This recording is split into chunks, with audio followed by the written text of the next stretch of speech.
Good afternoon. I wanted to share with you a project I have going on here on my homestead, and I want to take you through everything that's going on because I find it very interesting and fun.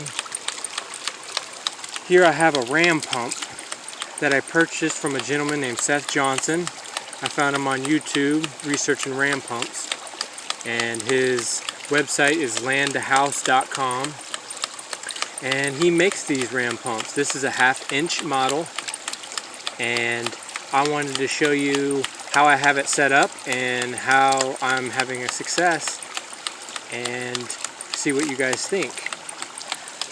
So right now it's pumping, and I want to take you to the source of where I'm at and go through it with you. So stay tuned. So here I am at my source, and I have water coming down a creek, and there's a little indention in the rocks here. So I tried 5-gallon buckets and it wasn't working, it was too tall. So I found this 10-quart bucket at Lowe's, and I drilled a hole in the bottom. And at Home Depot they have these 1-inch threaded PVC sockets that go to hot water heaters. So I drilled a hole in the bottom and threaded that hot water heater socket in there for the hot water heater pan, and I got a 90 and a 45 coming out the bottom into a 1-inch pipe. I have a screen on top filtering out any debris. And I want to walk with you with my 1-inch pipe. I immediately have about a 4-foot drop here from the top.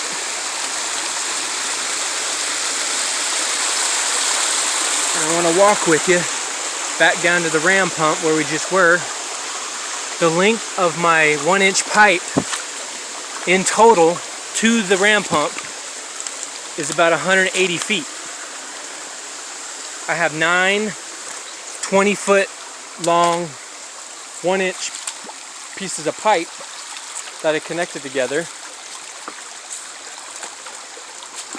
and I'm just taking you down the course that this pipe is running.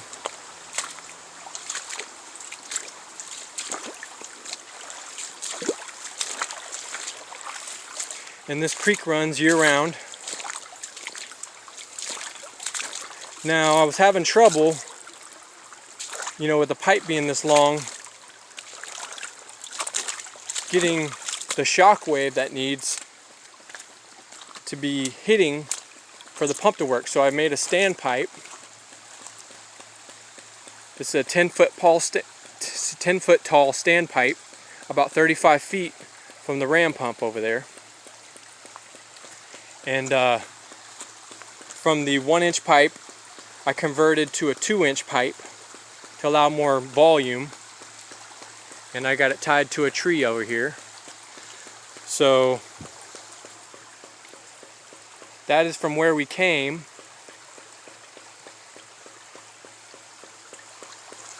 You can hear it glugging in the pipe.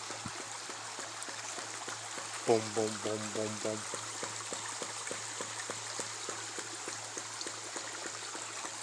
So it's operating a little fast according to Seth Johnson. He said you want about that relief valve to open once per second. I'm about 2.5 times per second. But I'm getting good results, so I'm leaving it be.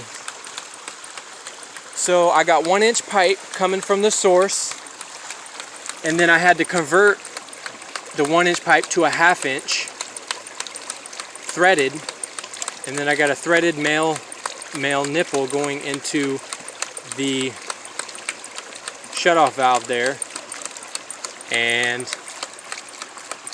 you can see how quickly it's operating. And then I have a 1/2 inch poly pipe going up, pumping up about approximately 70 feet up a hill that I have. And from the source to where it's being pumped is to right here is about 10 feet. So I got about 70 feet of height, I believe, up to another source, and I want to take you to that now. So there's the ram pump, and I have my 1/2 inch going up to where it's being pumped, and I want to walk with you up there.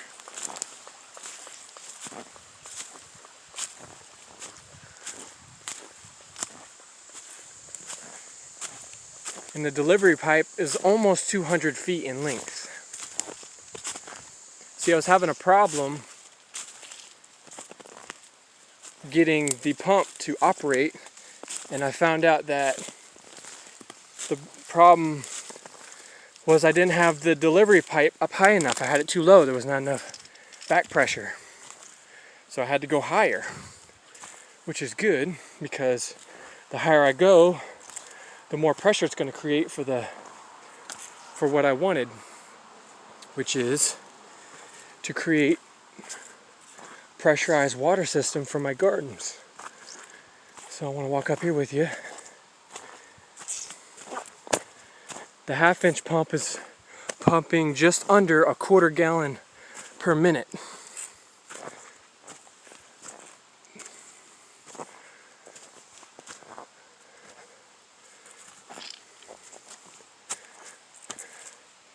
So I have it coming up the hill around this tree into this 55-gallon barrel here. I'll show you the setup inside. So it's just constantly pumping in here, and then the overflow, which is right there, goes down the hill back into the creek down there. So we're up on top of my hill, and there's my house. I have a tiny house on a little homestead I'm building here, and I want to walk down the hill and show you what this 55-gallon barrel is doing up on this hill and what it's creating.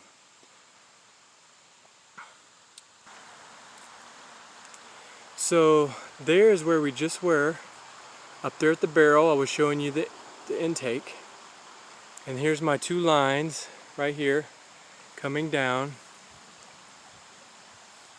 I got an overflow and a line going to a water hose bib.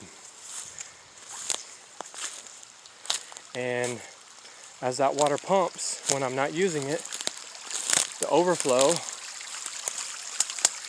goes right back into the creek when I'm not using it. And let me show you the water hose bib and the pressure I'm getting from that 55-gallon barrel. Okay, there is where we just were. I was showing you the water going back into the creek from the overflow.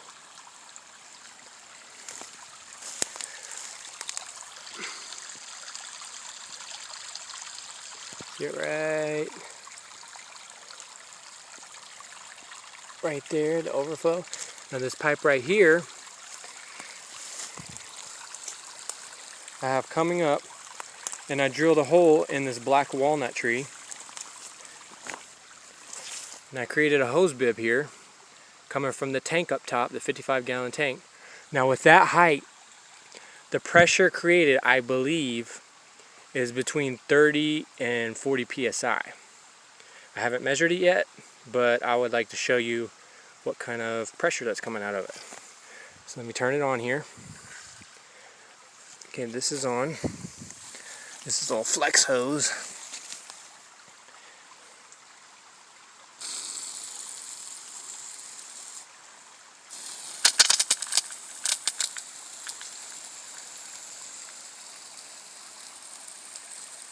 Now that's pretty good pressure right there,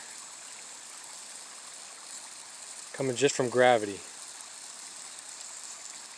No pumps, no electric being used, no generators. Now, why did I need this water hose? 2 reasons, or this water source. One, I have created me raised bed gardens that I want to water. Let me back up and show you what's going on here. Now I have 8 of these culverts. They're 3 feet in diameter. In this bed I have some radishes planted and some lettuce coming up. I have tomatoes. This one I have some herbs coming, cilantro and basil. This one I have some more radishes, and this one I have more lettuces.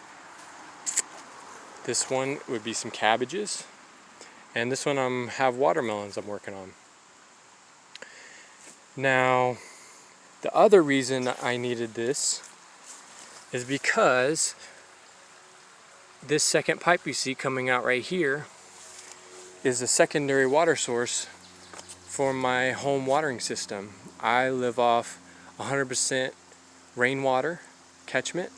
Rainwater catchment is my primary water supply, and when we have, you know, a few weeks of no rain and the tank gets, you know, maybe about to halfway, which it's a 1,500 gallon tank, I wanted a secondary source as a security to be able to fill my tank up. So from that 55 gallon barrel up there, just from the overflow, you know, coming out maybe about a quarter gallon a minute, in one day's time with this creek running 24/7, I can get 200 gallons of additional water pumped into my tank. All through gravity, all through the pressure created by that tank at the top of my hill up there. This here is a little tiny house my wife and I built in the Appalachian Mountains. It's 256 square feet. 1 bedroom, 1 bath. Really a studio, there's no bedroom. If you'd like to see more of this house, leave some comments below and let me know.